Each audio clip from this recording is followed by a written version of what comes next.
आज यहाँ विरोध हुआ कहा कि अगर बिहार में आकर आप हिंदू मुस्लिम करेंगे तो विरोध होगा। आरजेडी ने कहा हिंदू मुस्लिम नहीं, हम तो हिंदू हिंदू करते हैं।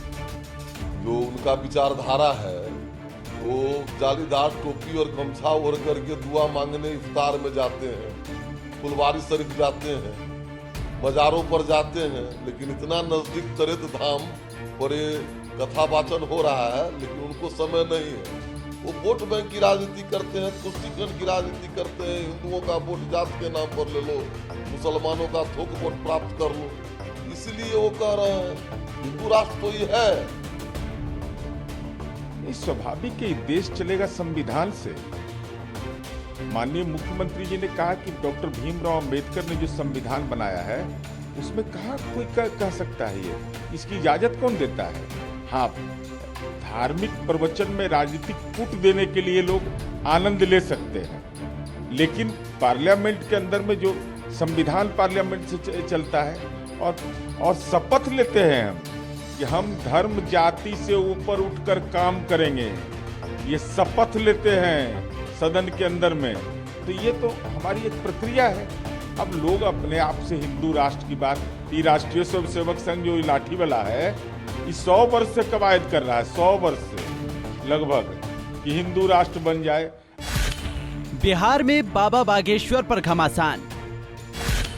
बाबा के समर्थन में बीजेपी विरोध में महागठबंधन के नेता। बाबा के आगमन से बीजेपी को मिल रहा फायदा। क्या 2024 के चुनावों में बाबा साबित होंगे बीजेपी के लिए गेम चेंजर? धीरेन्द्र शास्त्री उर्फ बागेश्वर बाबा, पिछले कुछ दिनों से ये नाम काफी सुर्खियां बटोर रहा है। शायद आप भी इस नाम से भली भांति वाकिफ होंगे। बिहार के आगमन को लेकर खूब सियासत हो रही है। बाबा को लेकर पक्ष विपक्ष आमने सामने खड़ा है। मानो बिहार की राजनीति 2 हिस्सों में बट गई है।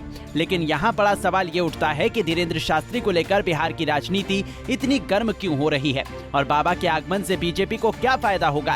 क्या बाबा के जरिए बीजेपी 2024 के लिए हिंदुत्व की छतरी तले महागठबंधन के जातीय गुणा गणित को तोड़ने की कोशिश कर रही है? देखिए ये खास रिपोर्ट।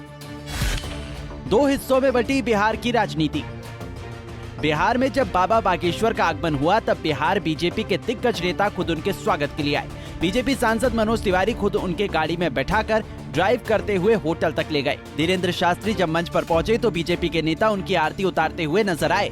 गायक और बीजेपी सांसद मनोज तिवारी तो मंच से गीत गाते दिखे। एक तरीके से देखें तो बाबा के इस कार्यक्रम को बीजेपी नेताओं ने हाईजैक कर रखा है। बीजेपी के बड़े बड़े नेता बाबा से मिल रहे हैं। बाबा के बिहार आने का जब कार्यक्रम तय हुआ तब से ही आरजेडी और जेडीयू के नेता उन पर निशाना साधने लगे। बीजेपी के बड़े बड़े नेताओं ने बाबा के पक्ष में बयान देकर सत्ताधारी गठबंधन पर पलटवार किया। तभी से बाबा को लेकर बिहार की राजनीति 2 हिस्सों में बंट गई है। बाबा बागेश्वर बने बीजेपी का राजनीतिक हथियार। बाबा के सहारे हिंदू वोटरों को एकजुट करने की कोशिश में बीजेपी। बाबा के इस दौरे ने बीजेपी को बिहार में फ्रंट फुट पर खेलने का मौका दे दिया है। साथ ही बिहार के वोटरों को यह मैसेज गया है कि पार्टी को बाबा का समर्थन है और बीजेपी को इससे हिंदू वोटरों को एकजुट करने में मदद मिलेगी। बिहार की राजनीति सालों से जाति के खांचे में बटी हुई है। हर जाति का एक अपना नेता है। चुनाव में हर गठबंधन जीत के लिए जातीय नेताओं का साथ और समर्थन चाहता है। बिहार में बीजेपी के लिए गेम चेंजर बनकर आए धीरेन्द्र शास्त्री। बागेश्वर महाराज चुनाव से 300 दिन पहले बिहार में बीजेपी के लिए मानो गेम चेंजर बनकर आए हैं। ऐसा इसलिए क्योंकि बीजेपी के साथ पशुपति पारस जरूर हैं, लेकिन उनका प्रभाव उस तरह का नहीं है जैसे उनके भतीजे चिराग पासवान का है। बीजेपी ने जातियों का गणित दुरुस्त करने के लिए कुर्मी जाति के आरसीपी सिंह को पार्टी में शामिल किया। मांझी और मुकेश सैनी को लेकर भी पार्टी सॉफ्ट है।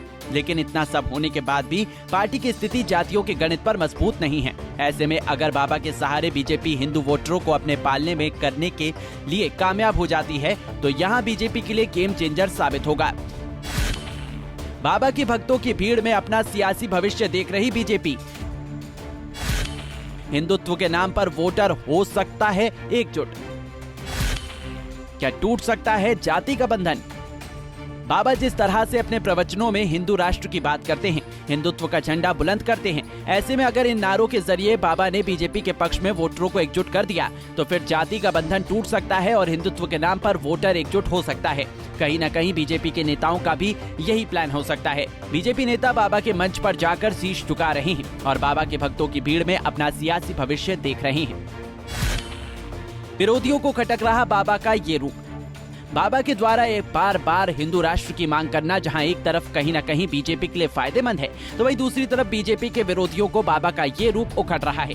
बाबा के इस दौरे से पटना और आसपास के इलाकों में बीजेपी का माहौल मजबूत हो रहा है। वहीं बाबा की टीम द्वारा तेजस्वी को निमंत्रण पर तेजस्वी यादव ने इंकार करते हुए कहा कि जहां जनता का भला होगा हम वहां जाते हैं। ऐसे निमंत्रण तो आते रहते हैं। इससे साफ है कि धीरेन्द्र शास्त्री का बिहार में आना सत्ता पक्ष को बिल्कुल रास नहीं आ रहा है।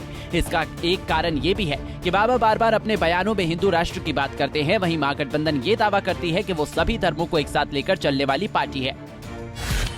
बाबा बागेश्वर ने किया ऐलान, फिर आएंगे बिहार, गया में लगाएंगे दरबार। बाबा बोले, यहां धधक रही हिंदू राष्ट्र बनाने की ज्वाला। बाबा का फिर से बिहार दौरा देगा बीजेपी को मजबूती। बिहार में बाबा बागेश्वर के कार्यक्रम में जिस तरह से श्रद्धालुओं की भीड़ उमड़ रही है, इसके बाद बाबा ने ऐलान किया कि वो एक बार फिर बिहार आएंगे। बाबा ने कहा कि वो अगली बार सितंबर महीने में बिहार के गया में दरबार लगाएंगे। बिहार में भारत को हिंदू राष्ट्र बनाने की ज्वाला धधक रही है। हिंदुओं में अगर कहीं एकता देखनी है तो वो बिहार आकर देख लें। बाबा का गया दौरा बीजेपी को काफी हद तक 2024 के लोकसभा चुनावों में जीत हासिल करने में मजबूती प्रदान करेगा। सितंबर में जब बाबा गया का दौरा करेंगे तो जाहिर सी बात है कि लोकसभा चुनाव को भी ज्यादा समय नहीं बचेगा। कहीं न कहीं बाबा के बिहार दौरे से बीजेपी को हिंदू वोटरों का साथ मिल सकता है, जिससे बीजेपी को 2024 के चुनावों में जीत हासिल करने में मदद मिलेगी। चर्चा में कैसे आए बागेश्वर बाबा? दरअसल बागेश्वर बाबा पिछले साल नागपुर में एक विवाद के साथ चर्चा में आए थे। उन पर वहां अंधविश्वास फैलाने का आरोप लगा था। बाबा बागेश्वर दावा करते हैं कि वो जो कहते हैं असल में वो बालाजी कहते हैं। बाबा बागेश्वर दरअसल लोगों के दिमाग को पढ़ते हैं और उनके बारे में बताते हैं, लेकिन एक बात सच है कि बाबा बागेश्वर ने किसी से भी पैसे नहीं मांगे।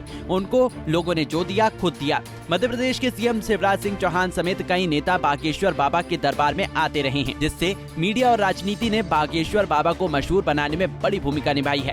Bureau report, Punjab Kesari TV.